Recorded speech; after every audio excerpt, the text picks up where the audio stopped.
Olá, se você não me conhece, sou o professor Dr. Victor Okazaki e no vídeo de hoje nós vamos trabalhar com sistemas dinâmicos. Essa é a parte 2, nós já fizemos um vídeo introdutório com a parte 1 de sistemas dinâmicos e hoje nós vamos nos aventurar a tentar aplicar sistemas dinâmicos ao controle do movimento humano.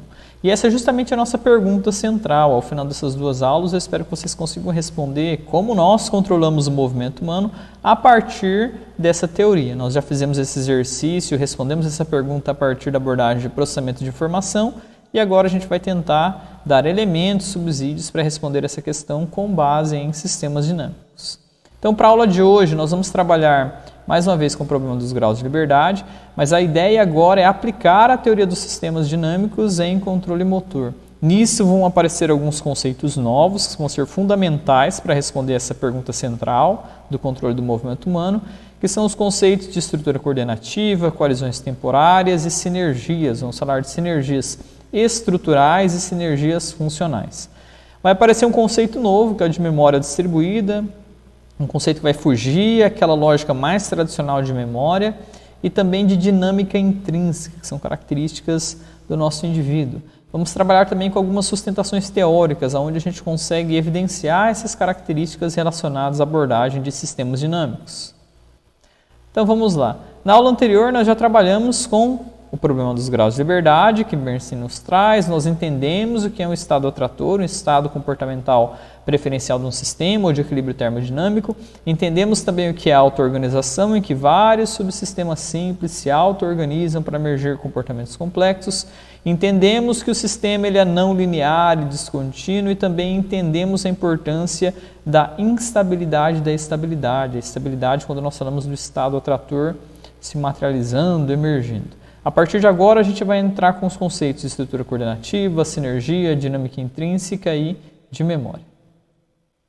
Bom, como é que eu aplico os sistemas dinâmicos ao controle do movimento humano? Teve um trabalhinho que foi chave nesse processo, que foi feito por Kelso e Schoner, em 1988. O que esses autores fizeram? Fizeram uma tarefinha bem simples para mostrar a aplicação desses conceitos iniciais que eu apresentei para vocês. Então, o que eles fizeram? Fizeram essa pequena tarefinha aqui, ó. Vocês podem até reproduzir esse experimento em casa. Então, coloquem sua mão, os seus dois dedos apoiados sobre uma superfície e façam movimentos de toque, tá? Como se eu estivesse tocando aqui na base desse meu vídeo. Inicialmente, se você for realizando esses movimentos de toque, e é o que a gente tem ali no gráfico, em vermelho para o meu dedo direito e em azul para o meu dedo esquerdo, quando um dedinho está para cima, repare que a linha do vermelho está para cima, a linha do azul, que é o meu dedo esquerdo, está para baixo. Então, inicia-se fazendo um movimento que a gente chama antifase, quando um dedo está para cima, o outro está para baixo. Aí o experimentador, nesse artigo, ele pediu para que os indivíduos começassem a aumentar a velocidade desse movimento, até chegar ao seu máximo. O que acontece? Quando eles tentam fazer isso, há um momento ali, que é a transição de fase, aquele TF, em que não há um padrão alternado, fica bagunçado. A hora que está um indo para cima, o outro está meio que para baixo, fica bagunçado, até que de repente, na máxima velocidade, os movimentos acabam por ser controlados em fase. A pessoa começa a movimentar os dedos de uma maneira síncrona, em fase. Eles vão para cima e para baixo juntos. O que esses autores mostraram com esse experimento bem simples? Primeiro aspecto, há dois estados atratores. O primeiro estado atrator é o padrão antifase. Então, essa foi a instrução dada do experimentador ao avaliado. Faça movimentos antifase. Então, de cima para baixo, ele tinha a intenção de realizar esses movimentos e assim foi feito. Só que foi dada uma outra instrução, aumente a velocidade. Isso é chamado de um parâmetro de ordem, uma variável que ela é moduladora do comportamento. Então, aumente a velocidade até chegar no seu máximo. Nisso ele foi aumentando e aí aconteceu um aspecto que é muito legal. Olha só que bacana. A sua intenção era realizar movimentos antifase. Só que o que foi que o sistema efetor fez? Ele falou assim, olha, não, acho que eu vou fazer movimento em fase. Tá? Ou seja, não é simplesmente a nossa intenção. Aqui os autores mostraram que, diferente do que acontecia lá em processamento de informação, em que você escolhia o programa motor generalizado, o esquema para parametrizar o movimento e mandava o comando de baixo para cima, aqui surge um novo modo de coordenação. É o modo que a gente chama ascendente. Tá? Ele vai de baixo para cima e não descendente, como exemplificado na estratégia de controle lá em processamento de informação. Então, aqui, ainda que a pessoa quisesse realizar o mais rápido possível toques alternados, na verdade esses toques foram realizados de forma em fase, juntos, síncronos. Então, o que acontece? O sistema efetor demonstrou que ele também tem um papel muito importante na regulação. Ainda que você quisesse voluntariamente realizar um padrão, o seu sistema falou, não, eu não vou realizar esse padrão, eu consigo realizar isso desta maneira. Então aqui a gente consegue observar alguns dos conceitos muito importantes de sistemas dinâmicos. Primeiro, temos um estado trator inicial, que é o padrão antifase. Segundo, há um momento em que você não está nem em fase nem em antifase, que é aquele transição de fase ali, que é caracterizado por uma instabilidade em termos de desempenho.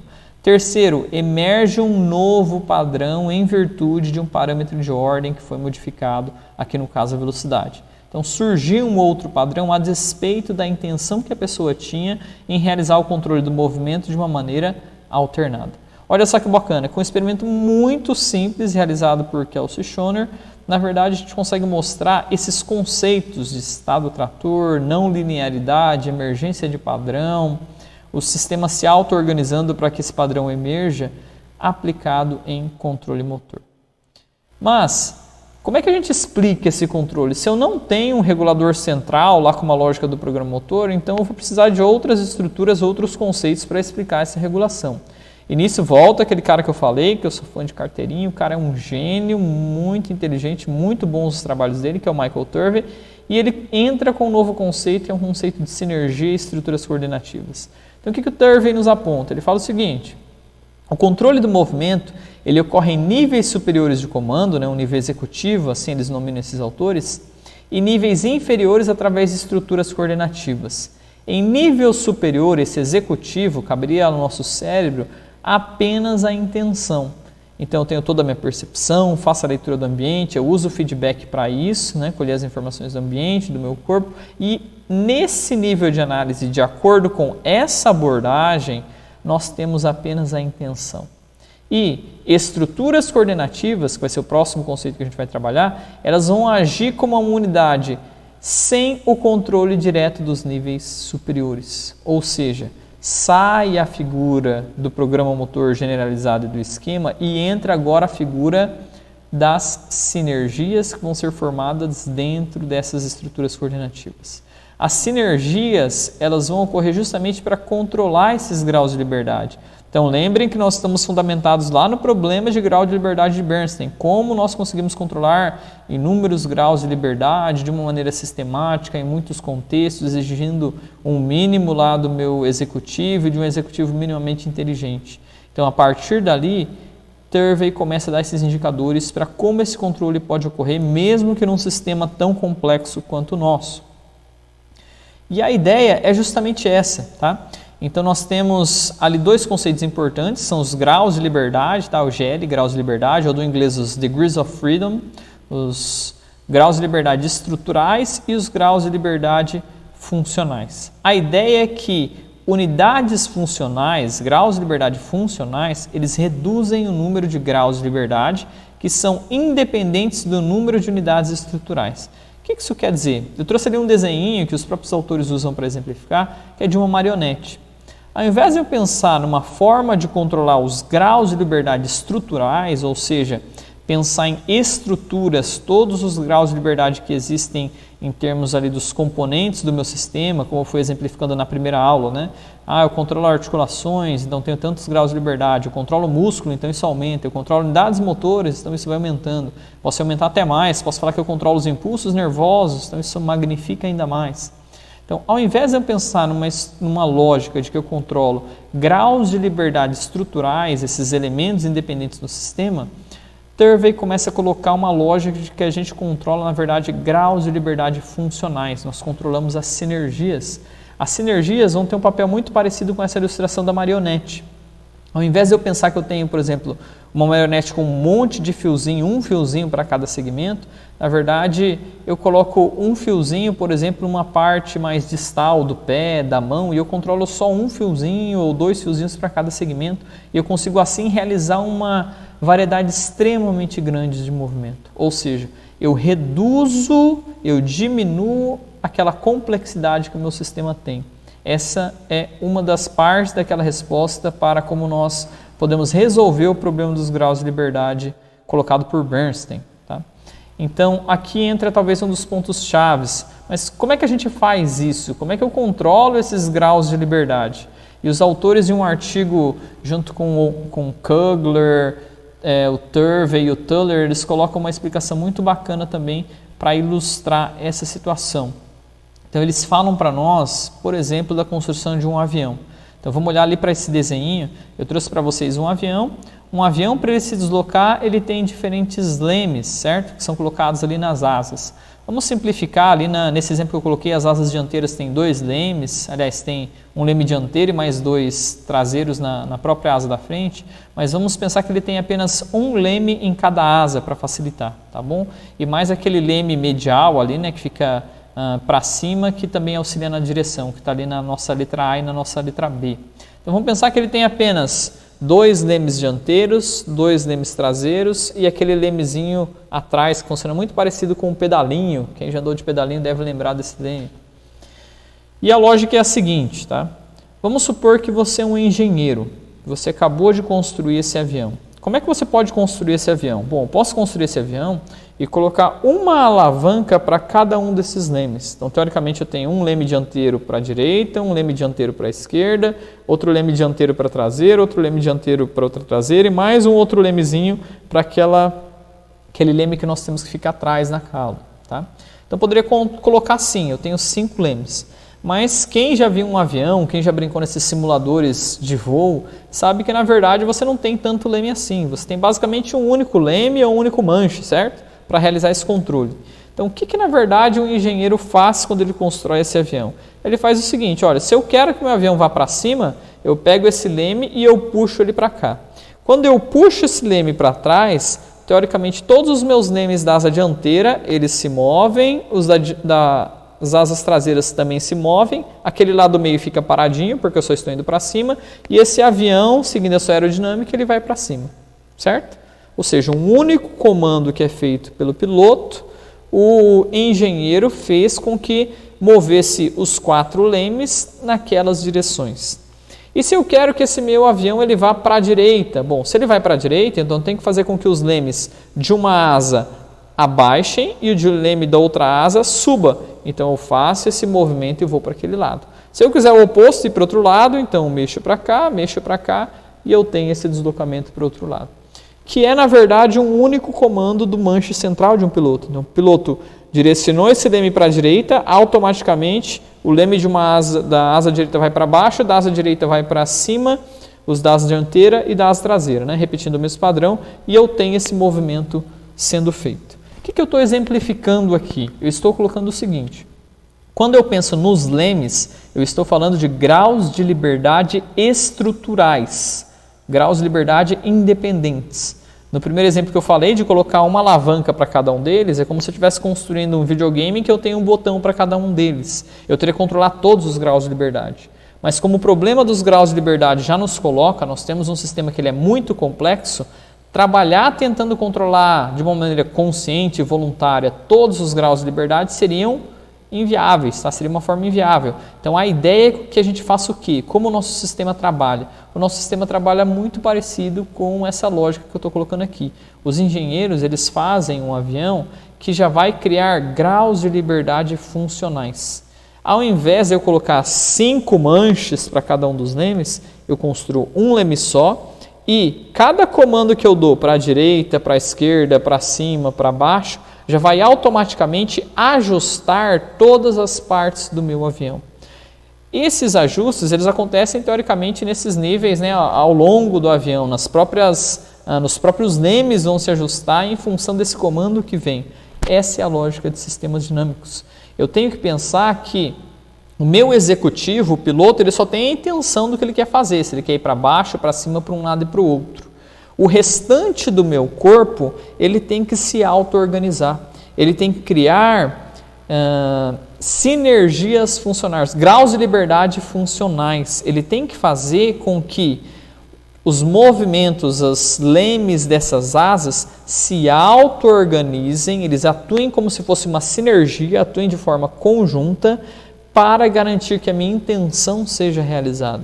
Então, vejam que aqui eu entro numa lógica de organização heterárquica. A minha intenção no nível executivo é muito importante, porque vai definir aquilo que eu quero fazer, mas para que aquele movimento ocorra, de eu ir para a direita, esquerda, para cima e para baixo no meu avião, necessariamente aqueles graus de liberdade estruturais têm que ser reduzidos para graus de liberdade funcionais. Então, o meu corpo ele vai se auto-organizar para realizar aqueles movimentos.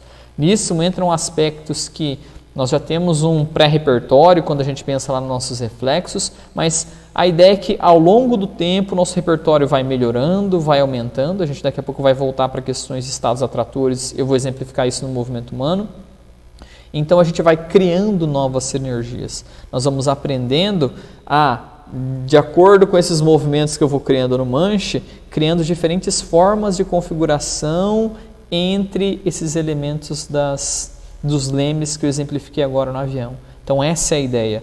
Assim eu consigo começar a entender uma forma de responder a pergunta de Bernstein do problema dos graus de liberdade e ao mesmo tempo entender mais ou menos como as partes, que não são só níveis inferiores, mas níveis inferiores de comando, elas podem me auxiliar na regulação do movimento humano. Tá? Seguindo então, a ideia é que eu controlo esses graus de liberdade, mas eu não pense numa situação muito microscópica, como eu exemplifiquei para vocês. Ainda que eu entenda que, dependendo da frequência dos disparos que são enviados nas nossas unidades motoras, quantas unidades motoras são recrutadas, eu vou ter diferentes padrões de contração de músculo, eu não vou controlar músculos independentes, na verdade tem que ter toda uma sintonia, um timing entre eles, mesma coisa entre os segmentos. Eu não vou pensar num nível de análise extremamente microscópico.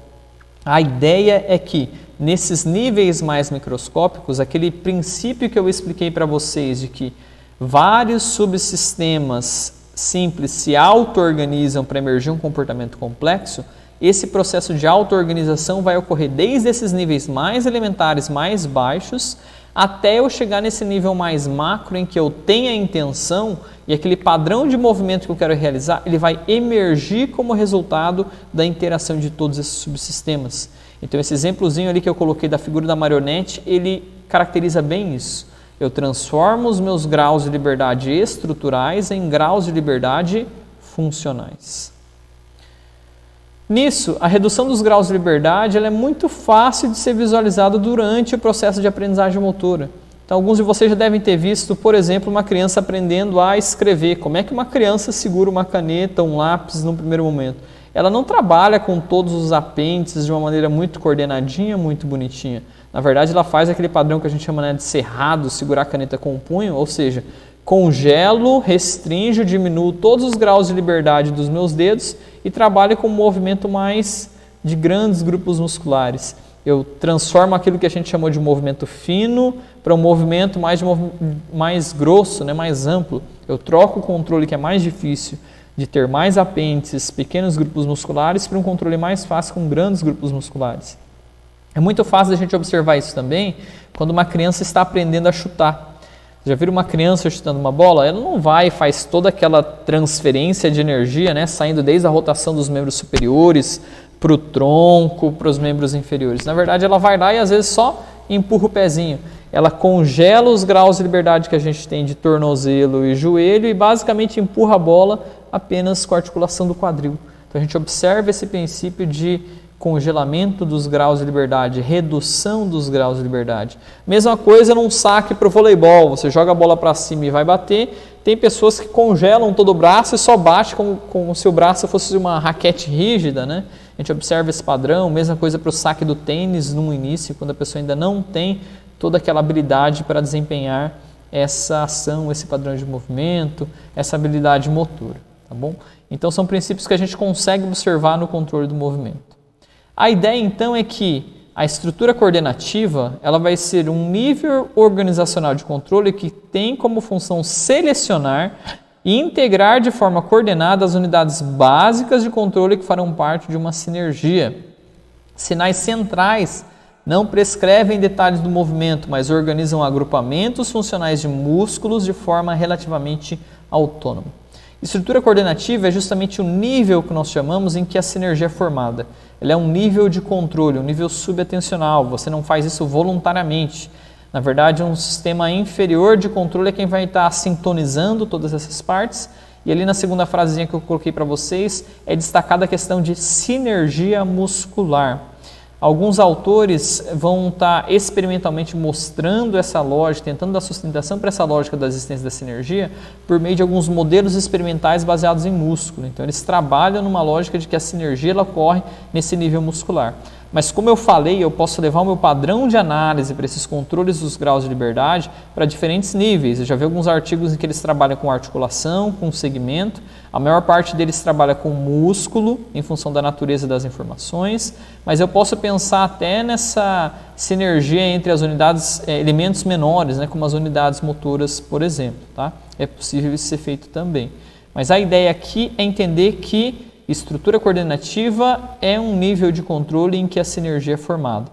As sinergias são justamente essa forma de ação conjunta, ordenada, organizada entre os vários elementos. Aqui nesse caso a gente pensa que os músculos são nossos motores, né? Eles produzem o movimento, realizando os torques articulares. Então a gente vai tentar entender que os músculos vão entrar em sinergia para realizar e conduzir o movimento. E se eu penso que, na verdade, a minha intenção ocorre no nível do executivo e que essa auto-organização ocorre num nível de estrutura coordenativa para gerar sinergias, então esses autores que propõem isso, eles já entram de sola na abordagem de processamento de informação. Então eles falam, olha, como existem estruturas coordenativas inatas e adquiridas para as ações, inatas porque a gente já teria um pré-repertório, pensando, por exemplo, lá em termos de reflexos, e adquiridas porque elas podem ser aprendidas em função da prática, da experiência, não é necessário uma estrutura representativa de memória, um programa motor. Tá? Eles negam veementemente a qualquer tipo de representação do movimento sendo armazenado centralmente, pois as estruturas se auto-organizam de acordo com as restrições sobre cada componente. Esse é um dos pontos-chave, quando a pessoa tem intenção de agir. Então, reparem que eu tiro de foco os níveis superiores de controle na abordagem de sistemas dinâmicos e eu começo a dar ênfase, na verdade, para as propriedades inerentes ao sistema.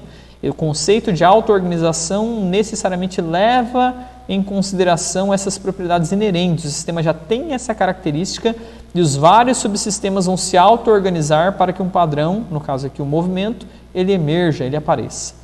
O programa motor ele também não consegue explicar as transações de fase, ou seja, aquilo que é denominado como flutuação crítica, no qual há instabilidade entre dois estados atratores. Ele também não consegue explicar emergências de padrões. Então, por exemplo, quando você está andando numa esteira, de repente alguém vai aumentando gradativamente a sua velocidade, vai aumentando a velocidade da esteira, vai aumentando, de repente, do padrão que você está de caminhada, andando mais rápido, aumentando a frequência de passo, você simplesmente começa a adotar um padrão de movimento de trote ou de corrida. Aquele padrão simplesmente ele emerge em função dessas restrições que a tarefa ou o ambiente colocaram sobre o padrão de movimento. A ideia é que não foi você que voluntariamente quis trocar de um padrão para outro. Aquele padrão ele surgiu, ele emergiu. Ele não necessariamente foi algo consciente que você escolheu fazer. Essa é a ideia que é colocada por sistemas dinâmicos. Então, a lógica de programa motor ela não explica essas transições entre fases, ela não explica essa emergência de novos padrões. Então, nós vamos estabelecer que... Então, nós vamos entender que, olha, as estruturas coordenativas, elas vão sintonizar estruturas mais simples de controle, tá? Como, por exemplo, os reflexos, geradores centrais de padrão, para reduzir o detalhamento em níveis superiores. O processamento de informação também vai levar em conta, eles não negam a existência dessas estruturas, nós já entendemos, estudamos um pouquinho, falamos um pouquinho sobre os reflexos primitivos e ostendinos, no caso fusos, e também já falamos de geradores centrais de padrão, mas a ideia é que sistemas dinâmicos conseguem trabalhar melhor isso. Então a ideia é que isso tudo é feito nesse nível de estruturas coordenativas em que tudo isso é sintonizado, organizado, as nossas sinergias levam em consideração essas características de uma maneira muito mais clara quando comparado ao processamento de informação. E como isso é feito? A ideia é a seguinte: grupo de músculos frequentemente abrangendo várias articulações, os quais são restringidos para agir como uma unidade funcional através de coalizões temporárias. Isso são as nossas sinergias. Tá? Então, como as sinergias são formadas? A ideia é que quando você tem uma intenção, você vai realizar um determinado padrão de movimento, pensando, por exemplo, no modo de controle ou de organização descendente, de cima para baixo. Você tem a intenção, que é criada em níveis superiores de controle, e isso é enviado para o sistema efetor realizar. Enviado entre aspas, porque na verdade vai ocorrendo uma auto-organização desde esses níveis mais altos até os níveis mais baixos. Essa seria a ideia.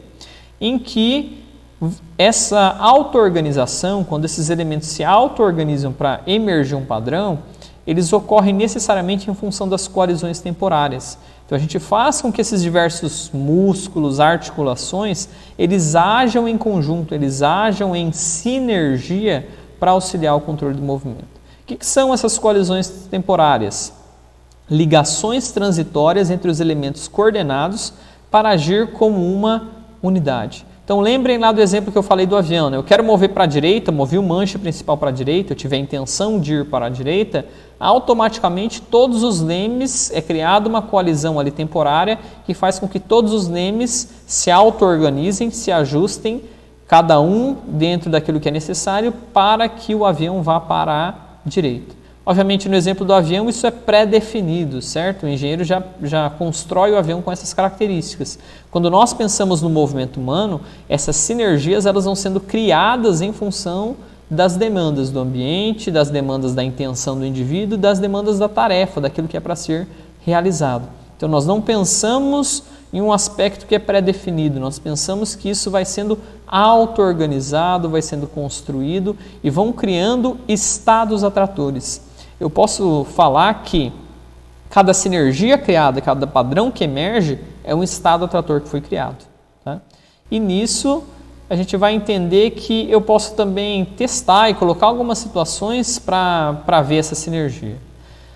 Os autores apontam que uma perturbação em parte da sinergia demanda um arranjo de toda a estrutura da sinergia que atua no movimento. Essa é uma situação legal para a gente ver a sinergia.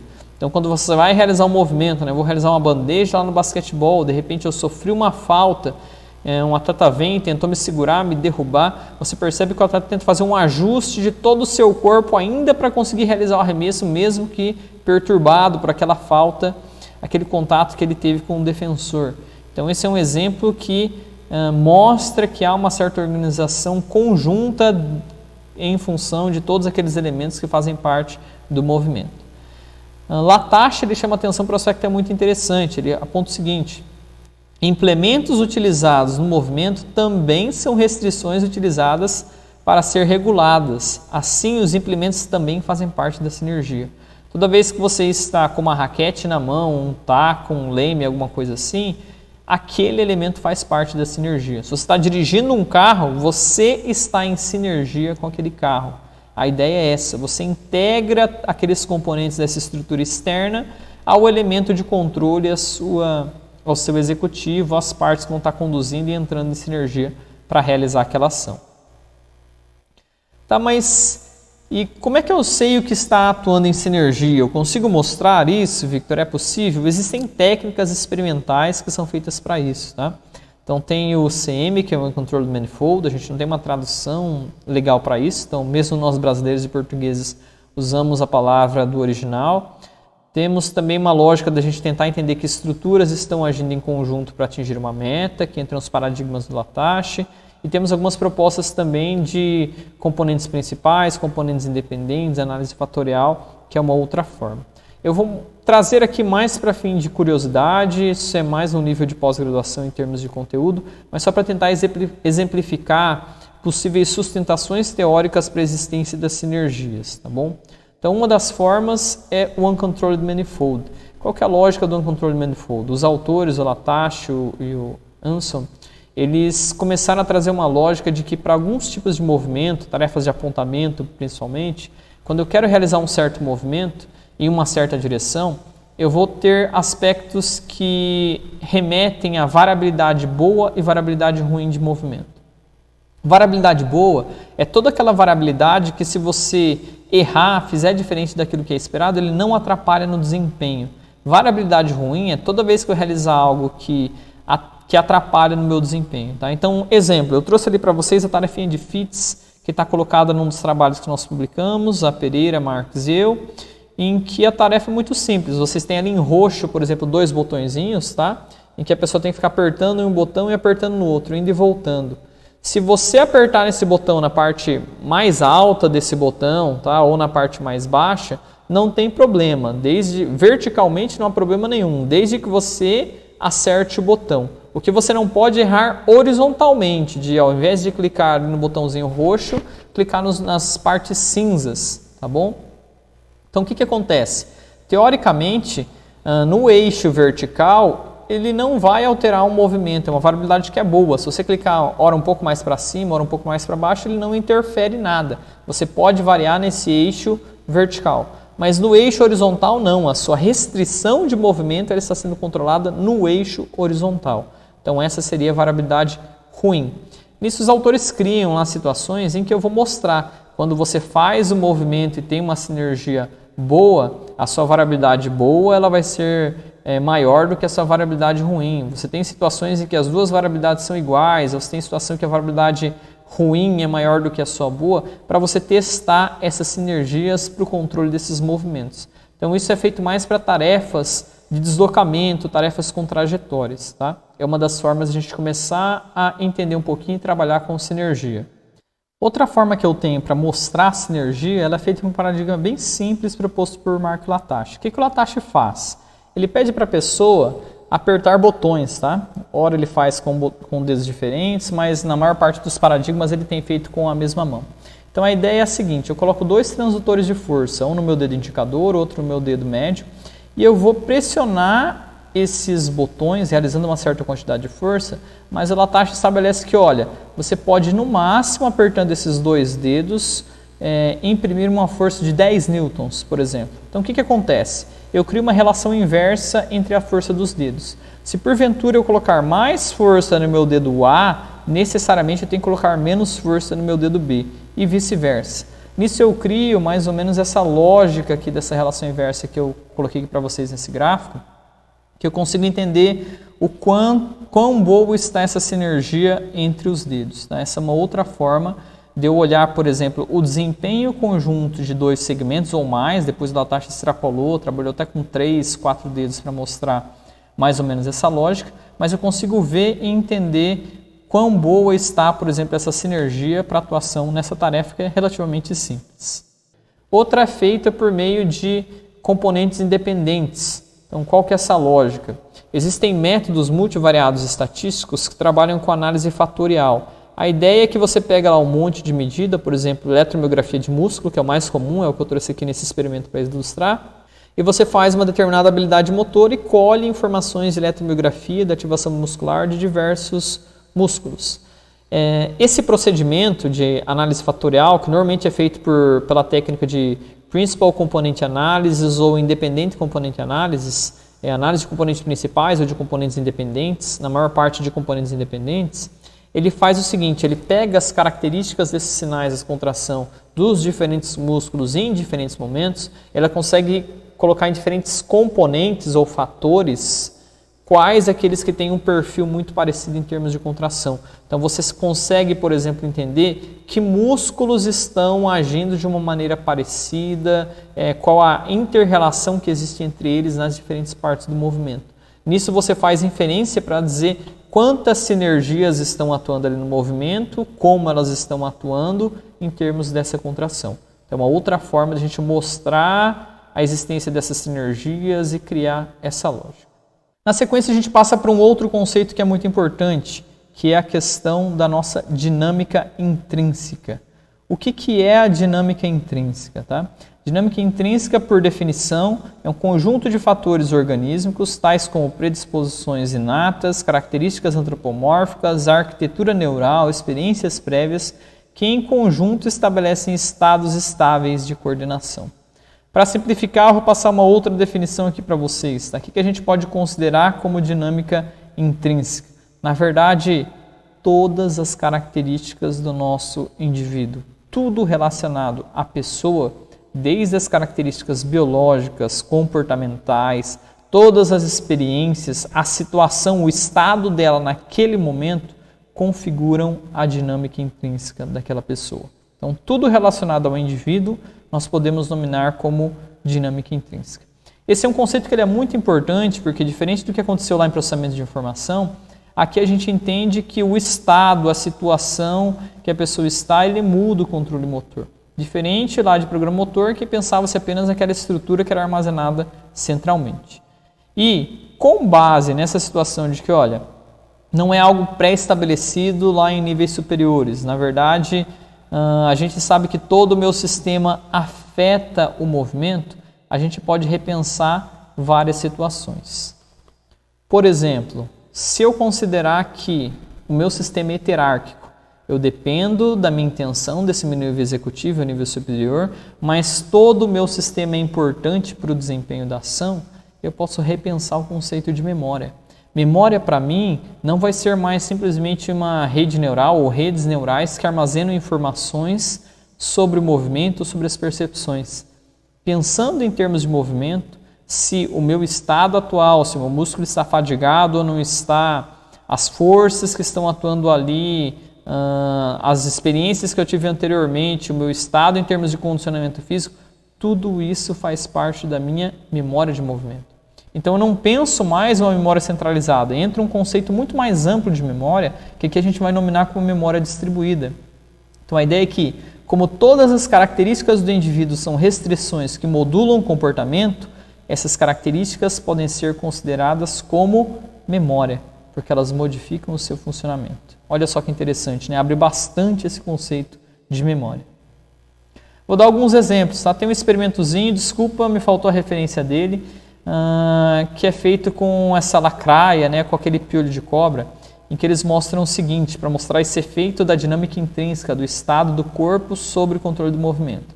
Então, eles pegam um bichinho desse daqui, um insetozinho desse daqui, e eles colocam em formol. O formol ele vai anestesiar, ele deixa esse bichinho, né, desmaiado, apagado por um certo tempo. E daí eles fazem o seguinte, eles fazem a amputação de algumas perninhas desse bichinho. Eles vão lá, por exemplo, contam as pernas ímpares e vão tirando todas as pernas pares. O que acontece com esse bichinho? Aquele padrão de movimento que ele tinha lá de caminhada, né, muito parecido com a cobrinha, ele muda. Ele emerge um novo padrão em função dessa característica. Se ele tentar andar como antes, ele não consegue mais se deslocar. Não bastando isso, eles vão lá e fazem uma outra rodada de retirada de perninhas. O que acontece? Emerge um novo padrão de movimento. Ou seja, aqui a gente consegue subsídios para mostrar que a dinâmica intrínseca, as características do sistema, a parte inferior, o executivo, ele também tem um papel fundamental no controle do movimento humano. Isso a gente não observa só assim, na verdade a gente consegue observar em várias situações, vários animais, talvez alguns de vocês já devem ter visto esses aqui na TV, né? Aquele ali que está à direita, inferior, ele é bem famoso, já passou em vários programas aqui do Brasil. Então animais que tiveram algum tipo de comprometimento, perderam algum segmento, tiveram uma amputação, ou às vezes nasceram deficientes assim, e eles desenvolveram padrões de movimento bem interessantes. Então olha que bacana o padrão bípede desses animais quadrúpedes, na verdade, né? Então ele adaptou o seu padrão de movimento, a sua situação, em função dessa restrição na dinâmica intrínseca. Tá? Mas isso não acontece só em animais, nós seres humanos adaptamos o nosso padrão a todo momento. Então se você está com torcicolo, você já muda ali na região do pescoço, né? Próximo à sua região ali cervical e torácica, mas às vezes você muda o padrão de movimento de tudo só por causa daquela dorzinha que nós temos ali. Tá? Às vezes você teve um entorse ou uma batida que você fez, você já muda o seu padrão. Às vezes você está com sono, você já anda diferente, já faz as coisas diferentes. Então, na verdade, isso mostra que o nosso comportamento motor ele é muito afetado em função da circunstância dessa dinâmica intrínseca. E esse é um aspecto interessante, porque quando a gente olha e pensa em termos de desenvolvimento motor, ao longo dos diferentes ciclos da vida, das fases da vida, a nossa dinâmica intrínseca vai se modificar em muito. E nisso nós entendemos os efeitos que toda essa modificação vai ter sobre o nosso repertório motor. Isso vai ser objeto nosso de estudo em desenvolvimento motor, mas já aqui a gente começa a ter subsídios e entender um pouquinho do desenvolvimento motor a partir dessa perspectiva de sistemas dinâmicos. E como é que a gente mostra essas características do controle do movimento, então estados atratores, a instabilidade, por meio de alguns experimentos? Então esse daqui foi um experimento bem interessante. Eles pegaram um cavalinho, colocaram em uma esteira e colocaram um analisador de gases, como se fosse uma máscara que você mede o consumo de oxigênio desse cavalo, tá? Então você mede o quanto de oxigênio é transformado em gás carbônico e em função desse consumo de oxigênio a gente faz a inferência do gasto energético desse cavalo, quanto esse cavalo está precisando de energia para conseguir desempenhar suas ações. Olha que interessante, quando a esteira está bem lenta, menos do que 1 metro por segundo, esse cavalo gasta mais energia andando do que quando ele está lá galopando a 6 km por hora. Olha que interessante, a velocidade vai aumentando e no primeiro padrão de movimento, que é a caminhada ali, né? A marcha, na verdade, desse cavalo, a gente tem um U, certo? Uma parábola ali invertida. O que isso mostra? No início eu tenho um gasto muito alto, eu tenho um ponto ótimo, a velocidade preferencial em que eu gasto menos energia, e na sequência já começa a gastar muita energia. Então isso mostra que o meu sistema ele tem uma certa preferência. Aqui eu estou demonstrando que o meu sistema ele não é um sistema linear, eu estou falando num comportamento que ele é uma parábola invertida, ele é um U. Então, se eu pensasse num sistema linear, teoricamente, quanto menos velocidade, menos seria o meu gasto energético. Quanto mais velocidade, maior seria o meu gasto energético. Só que aqui eu mostro que não. Eu tenho situações com menor velocidade, eu gasto mais energia até do que com mais velocidade. Então, eu mostro essas características de sistemas dinâmicos aplicados ao movimento, aqui no caso, movimento de um cavalo. Eu vou aumentando essa velocidade. Olha que interessante. Se o cavalo migrar para um padrão de movimento de trote, muito antes ali da velocidade preferencial, que é perto de 3, reparem que esse cavalo vai gastar muita energia também, ali perto de 1, 2 km por hora. Na sequência ele passa para uma velocidade preferencial, vou aumentando a velocidade, então ele começa a gastar bastante energia de novo, e daí se ele migra para o padrão de galope, ele já começa a otimizar novamente esse gasto energético. Então, o que a gente consegue aprender desse experimento? Primeiro, característica de não linearidade do sistema. Nós não temos um sistema linear, já destaquei isso lá na nossa primeira videoaula, que os sistemas biológicos tendem a ser não lineares.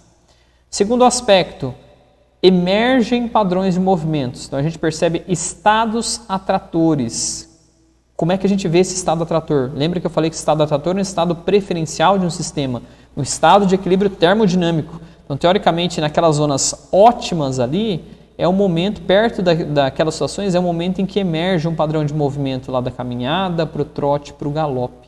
Então a gente consegue ver característica de auto-organização, característica de emergência de padrão, característica de um estado atrator. Ou seja, só nesse experimento aqui eu consigo ver basicamente todos aqueles conceitos principais que nós tratamos, tanto na primeira aula de sistemas dinâmicos, quanto nessa revisão, nessa segunda parte que nós estamos fechando agora.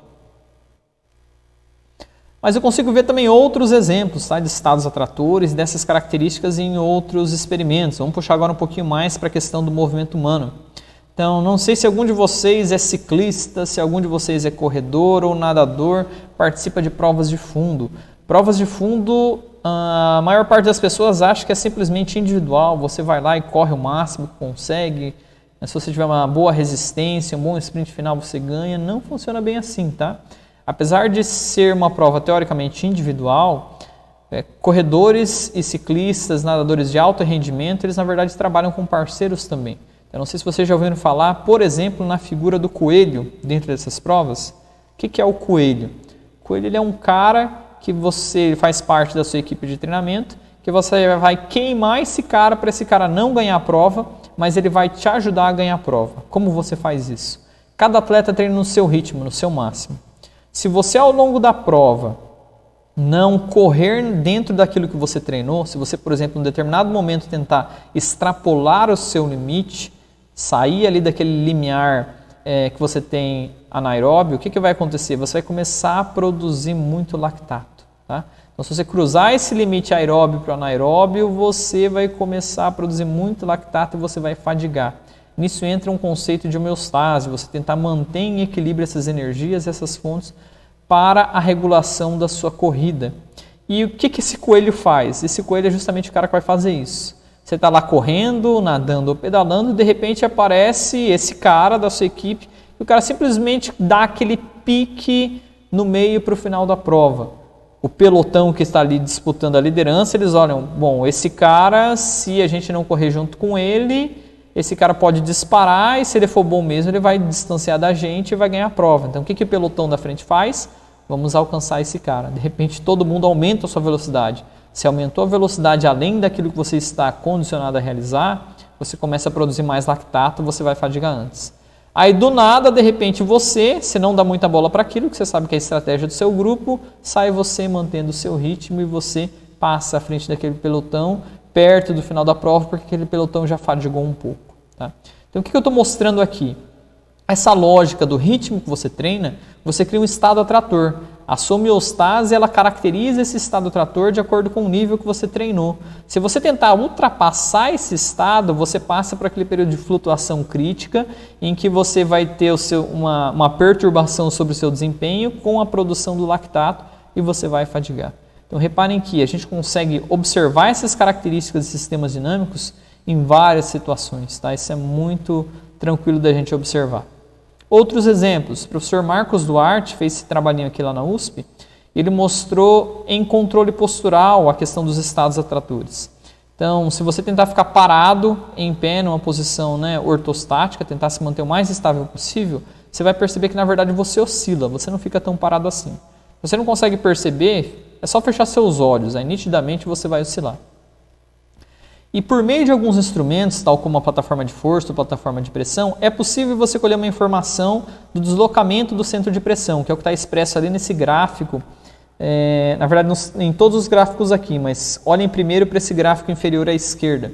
Ali nós temos esse comportamento do centro de pressão, você fica oscilando, ele cria esses rabiscos. O professor Marcos Duarte ele colocou alguns vetores de força para mostrar os estados preferenciais do seu sistema. Ainda que você oscile quando você está parado, o seu sistema oscila em zonas preferenciais, zonas que são mais seguras. É isso que está mostrado ali. Aí o professor Marcos, no gráfico inferior à direita, ele comparou o comportamento, aí não numa posição restrita, mas numa posição irrestrita, a pessoa podia ficar livre para mudar de posição. Ele fez o seguinte experimento, pegou idosos e pegou adultos jovens e deixou essas pessoas em pé durante 30 minutos assistindo um vídeo. E ele analisou o perfil dessas pessoas, tá? E o que ele observou? Olha, os idosos, eles são aquelas pessoas ali de baixo. Eles recebem a instrução e eles ficam parados, eles quase não se mexem. Então reparem que os rabiscos ali, o copy, ele quase que criou só um monte de rabisco muito sobreposto ali. Já os adultos jovens, olha que interessante, na verdade não, você tem ali 1, 2, 3, 4, 5 rabiscos, bolinhas ali de rabiscos em posições diferentes. Cada vez que o adulto jovem ele se cansa de uma posição, ele pega e modifica. Pega e modifica, pega e modifica. Mas por que o idoso tem esse comportamento? O professor Marcos explicou isso em função da falta ou da perda que eles têm de propriocepção. Então, idosos perdem muito a informação sensorial de mecanoreceptores. Então, o que acontece? Eles acabam por esquecer que eles estão durante muito tempo numa certa posição e isso depois vai até ocasionar em processos de dor para esse idoso. Já o adulto jovem não. Essa percepção ela vai ocorrendo, ele vai se modificando e vai se adaptando. Então aqui a gente vê mais uma vez a caracterização de estados atratores. Cada vez que eu tenho aqueles rabiscos ali em conjunto, é um estado atrator. O sistema se auto-organizou para levar para aquele comportamento. Então a gente observa também sistemas dinâmicos nessa característica do controle postural. Outros dois exemplos que eu gosto bastante de dar, tá? Os amantes de futebol devem ter visto várias situações assim. Quem joga basquetebol fica bem nítido nessa foto, né? O jogo de Jogo de um grande erro ali. O que está de errado nessa foto do basquetebol? Você consegue achar o grande erro ali ou não? Se você é do basquetebol, você bateu o olho e você já sabe. Quem não é do basquetebol vai ficar procurando esse erro. Tá? Enquanto isso, eu vou dar o exemplo no futebol. O que está acontecendo ali no futebol? Muitas situações, você recebeu a bola na esquerda, a bola está um pouquinho rápida, você está com aquele momento que você tem que realizar o chute, só que para você realizar o chute, a melhor situação, a melhor posição e postura seria você desempenhar o chute, por exemplo, com a perna esquerda. Se você tentar realizar o chute com a perna direita, você vai ter que virar o seu corpo todo de lado, fazer um malabarismo quase que ali, para direcionar a bola, só que tentando fazer isso você vai perder muito o ângulo do chute. Isso é muito comum a gente verificar. Então o atleta fez um arranque ali pela diagonal esquerda, ele vai tentar chutar, só que ele não tem muita habilidade com a perna esquerda. O que ele faz? Ele tenta chutar com a direita e chuta para fora. Um bom atleta, um atleta ambidestro, ele pega e chuta essa bola com a esquerda. Tá? Então, o que acontece no basquetebol? Essa fotinha, o jogo que eu brinquei ali dos erros, é que esse atleta está no lado esquerdo da tabela, realizando uma bandeja com a mão direita. Então, o que acontece? Se vem um marcador para tentar bloquear essa bola, ele não está fazendo uso de uma técnica de proteção dessa bola. A ideia é que você faça a bandeja no lado esquerdo com a mão esquerda, porque você consegue usar todo o seu corpo para bloquear a posição do adversário que vem ali pelo meio e também usar a sua própria mão direita também para criar como se fosse um escudo, tá? Para proteger a bola na medida em que você vai levando ela para realizar a bandeja. Então, eu trabalhei com basquetebol durante muito tempo, eu lembro de algumas situações em que eu trabalhava com equipes de base e nós fizemos algumas peneiradas, trouxemos alguns atletas para começar a jogar com a gente, atletas um pouquinho mais velhos, e a gente treinava a mão esquerda, treinava a mão esquerda, treinava a mão esquerda, chegava no treino, todo mundo fazia bonitinho, lado esquerdo, mão esquerda, lado direito, mão direita. Chegava no jogo, eles faziam exatamente igual a essa foto. Por que isso acontece? Por que o atleta de futebol chega na hora que ele tem que chutar com a esquerda e ele chuta com a direita, ainda que está tudo desenhado, o ambiente está desenhado para ele chutar com a esquerda? Isso a gente percebe e consegue explicar também por meio de estado atrator. Ele treinou tanto em realizar só com um lado, de maneira assimétrica aquele desempenho, que ainda que o ambiente tente restringir e mostrar para ele, olha, faça dessa maneira que vai ser melhor, ele não faz. Tá? Nesse exemplo que eu passei dos meus atletas de basquetebol, ainda que a gente treinasse com a esquerda, criasse um estado atrator para ele saber e ter habilidade para fazer com a esquerda, e ele tinha a mesma habilidade com a direita, ele conseguia fazer tranquilamente com os dois lados, mas num momento de muita pressão, o estado atrator que emerge é sempre o mais forte. Então ele naturalmente puxa para a mão direita, ele nem percebe, tá? Aquilo emerge, aquilo acontece, tudo bem? Então reparem que a gente consegue entender várias características também em termos de desempenho. Seguindo nesses exemplos, seguindo então esse entendimento de estado atrator, dessas emergências de padrões, da dinâmica intrínseca principalmente, a gente pode até repensar a aprendizagem motora. Eu posso considerar agora a aprendizagem motora como uma mudança no estado atrator devido às restrições do indivíduo, do ambiente e da tarefa. Ou seja, uma mudança da dinâmica intrínseca e de coordenação em direção ao padrão a ser aprendido. Encontrar as formas de controlar os graus de liberdade, explorar as forças disponíveis pelo contexto, é basicamente o que a gente faz quando nós estamos aprendendo. Então aquela figurinha ali que eu coloquei para vocês, ela exemplifica isso. Eu tenho um padrão de movimento, que é o que está lá em cima na figurinha, né? Quando a bolinha só tem um caminho, só tem um vale ali. De repente ele vai praticando, vamos supor que esse caminho eu tenho só o arremesso de bandeja com a mão direita, tá? Eu só sei fazer bandeja com a mão direita, arremessar com a mão direita no basquetebol. De repente eu vou praticando, agora eu consigo arremessar com a mão direita e com a esquerda. Eu criei aquele caminhozinho em vermelho e o caminhozinho em azul. Aí de repente eu vou avançando mais, né? Chegando mais para a parte inferior da minha figura, eu já começo a criar variações. Eu não faço mais um padrão apenas de arremesso de bandeja com a mão direita e esquerda. Eu já faço aquele arremesso de gancho, aquele arremesso por cima, aquele arremesso pelo lado. Eu vou criando variações. Cada vez que eu vou criando esses estados atratores, se eu experimento, se eu vivencio, se eu crio um novo estado atrator, eu estou criando novas sinergias para realizar aqueles controles de movimento. Eu estou mudando a minha dinâmica intrínseca. Toda vez que eu mudo a minha dinâmica intrínseca, em termos de adquirir um novo padrão de movimento, eu posso nominar isso como uma aprendizagem motora. Então, via sistemas dinâmicos, eu consigo repensar todo o processo de aprendizagem. É uma teoria muito legal para a gente realizar isso. Bom, nós fechamos então essa nossa segunda parte da aula de sistemas dinâmicos. Então, nós passamos pelo conceito de graus de liberdade, entendendo aquilo que Bernstein nos traz. Passamos também pela teoria de sistemas dinâmicos aplicada ao controle motor e vimos as estruturas coordenativas, coalizões temporárias para a formação de sinergia.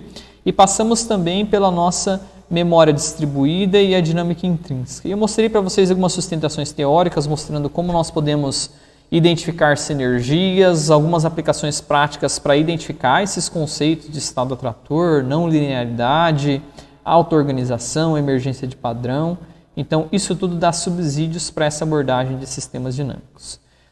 Então, para a gente findar agora, faltou responder aquela grande questão: como nós controlamos o movimento humano? Ou, puxando lá a pergunta de Bernstein, né? Como nós conseguimos controlar um sistema com muitos graus de liberdade, ou seja, um sistema muito complexo, de uma maneira sistemática, ou seja, de uma forma organizada, não é aleatório de qualquer maneira, desorganizada e descoordenada, em muitos contextos, lembrando que o contexto sempre varia, tem um papel direto sobre a regulação do movimento, exigindo um mínimo do nosso executivo e também pensando que o nosso executivo ele é minimamente inteligente, ele não conhece todas as suas partes. Então, como é que eu respondo essa pergunta?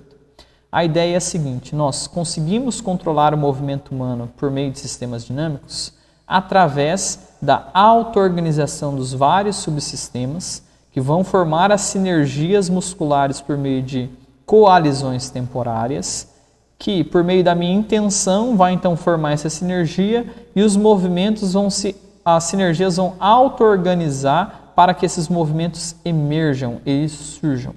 Lembrem lá do exemplo que eu falei para vocês do avião, daquela estrutura de eu reduzir graus de liberdade estruturais para graus de liberdade funcionais. Então eu consigo resolver o problema de Bernstein justamente por meio disso, por meio das sinergias.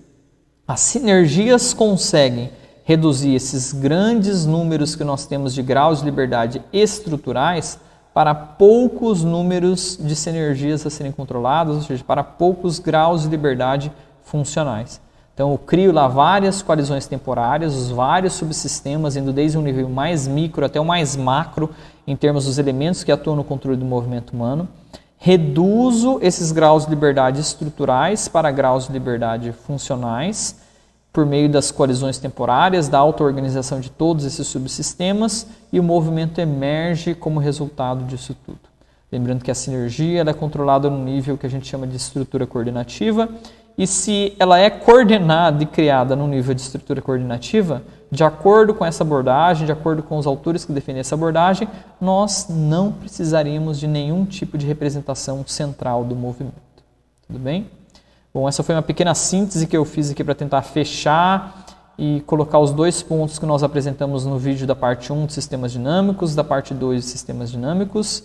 Eu sei que é um pouquinho complexo, ele é bem conceitual, bem pesado, mas nós findamos aqui essa aula. Eu espero que de alguma maneira eu possa ter agregado a sua formação. Nós nos vemos num próximo vídeo aplicando agora esses conceitos de sistemas dinâmicos para os outros conteúdos que nós temos de comportamento motor. Por hoje é só, nós ficamos por aqui. Que Deus te abençoe e até um próximo vídeo.